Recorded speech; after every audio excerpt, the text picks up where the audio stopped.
Hi friends, welcome back to my channel cooking with नैशालम। उम्मीद करती हूँ आप सब खैरियत से होंगे। फ्रेंड्स, आज मैं आपके साथ शेयर करूँगी मीठी टिक्कियाँ, जो कि रजब के महीने में अक्सर घरों में बनाई जाती हैं और आप इसे वैसे भी बना के रख लें तो शाम की चाय के साथ भी अच्छी लगती हैं। मैं आज आपको परफेक्ट मेजरमेंट के साथ ये बनाना बताऊँगी, जिससे कि ये बिल्कुल खस्ता और क्रिस्पी बनेंगी।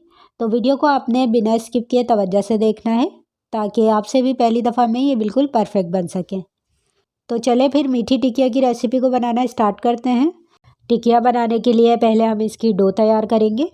यहाँ मैंने एक बाउल लिया है, इसमें 2 कप हम मैदा डालेंगे।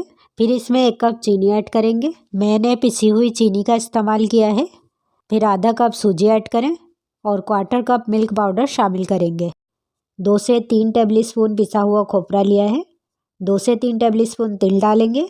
टिकिया में ये जो है पिसा हुआ खोपरा और तिल डालते हैं, इससे इसका टेस्ट और भी अच्छा आता है। अच्छी सी खुशबू के लिए 1/4 टीस्पून इलायची पाउडर डालेंगे। अब इन तमाम खुश्क चीज़ों को अच्छे से मिक्स कर लेते हैं और अच्छी तरह से मिक्स कर लेने के बाद ये मैंने 3 टेबल स्पून घी लिया है, इसमें शामिल करेंगे। घी को अच्छे से इसमें मिक्स करें। मिक्स करने के बाद मुट्ठी से इस तरह चेक करें, इस तरह मुट्ठी बननी चाहिए। अगर मुट्ठी ना बने तो इसमें थोड़ा सा घी और ऐड कर लें। मुट्ठी से चेक करने से आपको ये पता चल जाएगा कि इसमें घी की मिकदार परफेक्ट है और इसी से ये खस्ता और क्रिस्पी बनेंगी।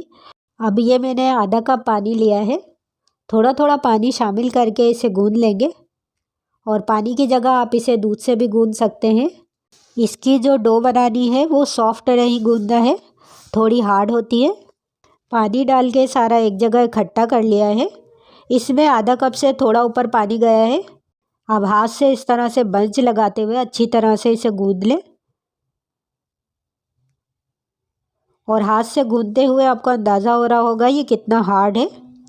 डो हमारी रेडी हो गई है। अब इसे रेस्ट पे रखेंगे आधे घंटे के लिए। डो को रखे हुए आधा घंटा हो गया है। दोबारा से इसे मसल लें और इसका पेड़ा बना लें और जहां हमें इसे बेलना है वर्किंग टेबल पे, उस जगह को ऑयल से ग्रीस कर लें। बेलन पे भी ऑयल लगा के इसे बेल लें। मैं नॉर्मल सा इसे बेल लूँगी, ना बहुत पतला ना बहुत मोटा। तो फ्रेंड्स, मेरी आपसे छोटी सी रिक्वेस्ट है, अगर आपने अभी तक मेरा चैनल सब्सक्राइब नहीं किया है तो कर लीजिए और बेल आइकन ज़रूर प्रेस कीजिए, इससे मेरी हर नई आने वाली वीडियो का नोटिफिकेशन आपको पहले मिलेगा। देखिए, इस तरह का इतना मोटा है जो मैंने बेला है। आप कोई भी गिलास या कटर ले लें और इसकी कटिंग कर लें। जितने भी इसमें टिक्कियाँ बनेंगी कटिंग कर लेते हैं। फिर बाकी जो साइड का आटा निकला है इसे हम दोबारा से बेल के टिक्कियाँ बना लेंगे। तो देखिए, मैंने सारी टिक्कियाँ बना ली हैं। अब चलते हैं इसे फ्राई करते हैं। ऑयल को मैंने गरम करने रखा हुआ था। मैं इसे ऑयल में फ्राई करूँगी, आप इसे घी में भी फ्राई कर सकते हैं। और यहाँ आपने ये ध्यान रखना है कि ऑयल बहुत ज़्यादा गर्म नहीं होना चाहिए।